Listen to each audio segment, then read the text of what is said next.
Well, I had a nice long visit with Kay today. Wasn't much of a visit from my standpoint, but I was there, got there, and she was in bed, on bed. She'd actually dressed, because she had just gone back to bed, I guess. Don't know. She must have had her pills, so she had been at breakfast. But she wanted to sleep, so I just sat by her for a whole hour, at least an hour. And then I thought, well, we might as well do something. So I took her and I got her out on the patio there on the third floor. We sat there last year during the good weather. And this is the first time this year we've gone out and sat on the seat there under the little shelter. So we were able to sit and enjoy the company till it was time to go. As I've said before, when no one's in charge, no one is responsible.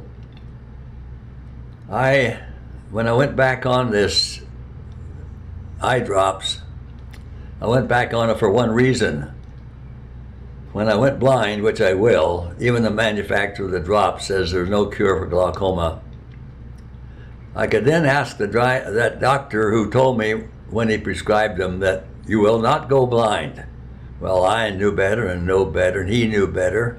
They all know better, but if they couldn't give these eye drops out, what would they do for a living?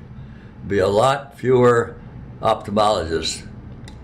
So in any case, when I went back on the drops, I asked the caregiver, Lucy, to tell them in the med room to restore my follow-up appointment that I had. I just talked to the people at the eye doctor the day before, and it was still open. Of course, it just happened.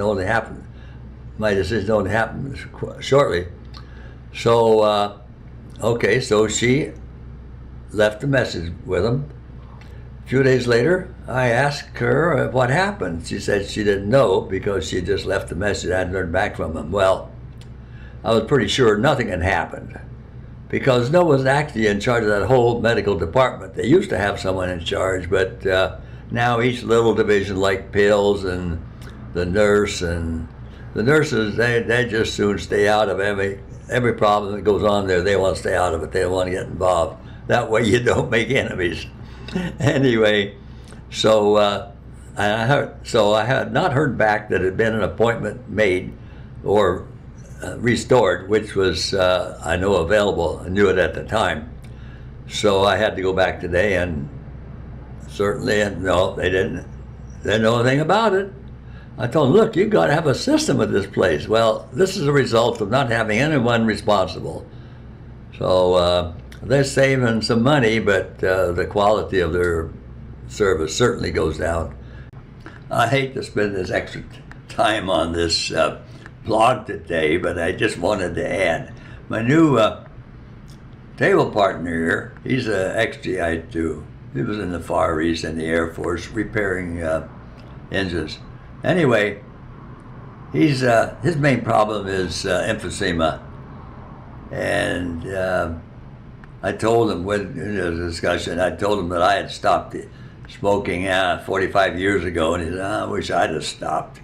But these people who have a habit, they have a real problem. For instance, half of them seem to be on oxygen who are smokers, or a lot of them are. Of course, when they dragging this oxygen bottle around with them because they can't live without that oxygen. So, but they got to have that cigarette, so they park the oxygen inside somewhere so they don't blow the place up. And they have the cigarette, they come back, get back on their oxygen bottle. You know, act in haste, repent at leisure. Isn't that what they say? If not, you heard it here first.